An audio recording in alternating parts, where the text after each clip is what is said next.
Voyager c'est juste hyper bien, à faible coût c'est pas encore mieux?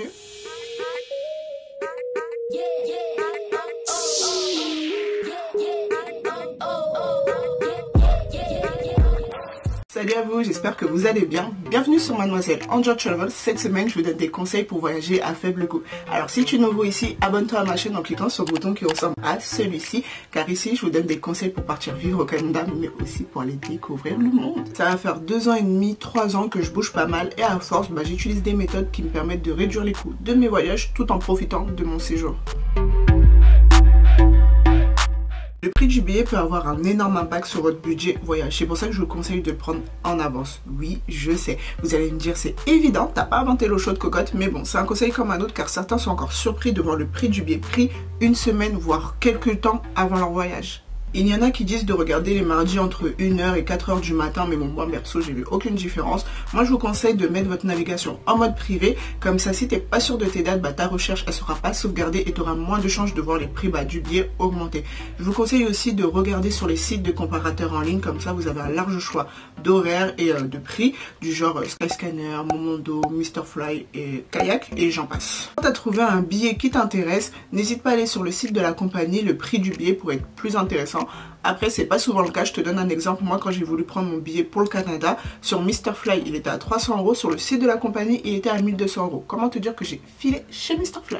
N'hésite pas aussi à aller en agence de voyage car on peut être surpris par les prix du billet et payer vachement moins cher que sur internet. Si tu voyages dans ton pays d'origine, car oui, pour moi, voyager, c'est pas juste partir dans un autre pays, mais c'est sortir de sa zone de confort. Bref, tout ça pour dire que vous avez les covoiturages à des prix parfois intéressants et vous permet éventuellement de faire des rencontres. Sinon, après, tu as les bus qui te permettent d'aller de ville en ville, qui te permet aussi d'aller dans d'autres pays. Donc si c'est des longs trajets que tu vas faire en bus, je te conseille les bus de nuit. Comme ça, tu dormiras tout le long du trajet et tu verras pas le temps passer.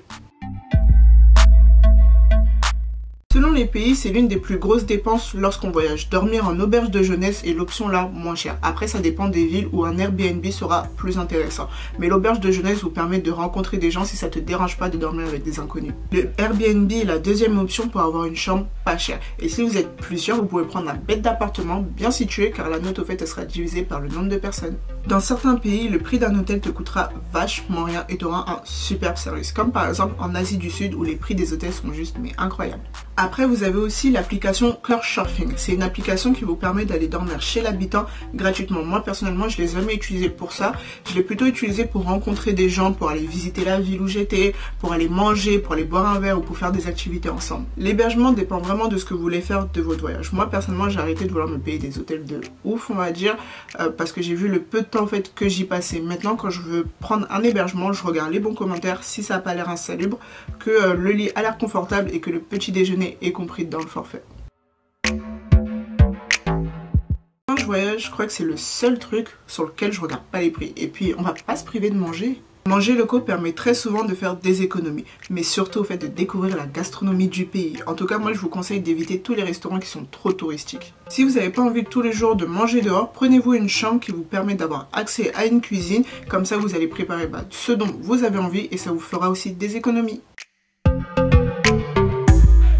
Privilégier les transports en commun que les taxis car dans plein d'autres pays vous avez des passes qui vous permettent au fait d'utiliser n'importe quel transport et ils sont souvent rechargeables soit au jour, à la semaine ou au mois. Dans certains pays vous avez peu de transport voire pas du tout et donc vous serez obligé de louer soit une moto, soit une voiture ou d'utiliser les taxis et ce qui est bien on va dire c'est que les taxis coûteront pas très cher. Donc selon les pays dans lesquels vous allez séjourner, renseignez-vous bien sur les moyens de transport que vous aurez à votre disposition. Privilégier les activités gratuites comme la randonnée, la visite à pied de la ville, la visite des marchés ou bien encore des temples ou autre chose, ça vous permettra au fait de découvrir de superbes endroits et de superbes paysages. Si vous faites des activités payantes, évitez les grosses agences et plutôt allez vers les agences locales. Vous pourrez peut-être éventuellement aussi négocier les prix. Privilégiez les paiements en espèces qu'en carte bleue car les frais bancaires peuvent être vachement importants. Après, vous avez des banques qui vous permettent de retirer et de payer sans frais à l'étranger. Partir à plusieurs peut permettre aussi de limiter les coûts si vous avez le même budget. Pense aussi à prendre une carte SIM du pays pour avoir internet hors de ton logement et pour appeler à n'importe quel moment. Pour que votre séjour vous coûte le moins cher possible, il faudra voyager hors grande saison. Donc faites attention à la météo avant de partir. Et voilà, c'est déjà la fin de ma vidéo. Si tu as aimé, laisse-moi un énorme like juste en dessous. Si tu as des astuces pour pouvoir voyager à faible coût, n'hésite pas à me le mettre en commentaire. Et si c'est pas encore fait, abonne-toi à ma chaîne en cliquant sur le bouton qui ressemble à celui-ci. Activez la cloche des notifications si tu veux rien rater. Et sur ce, partez découvrir le monde.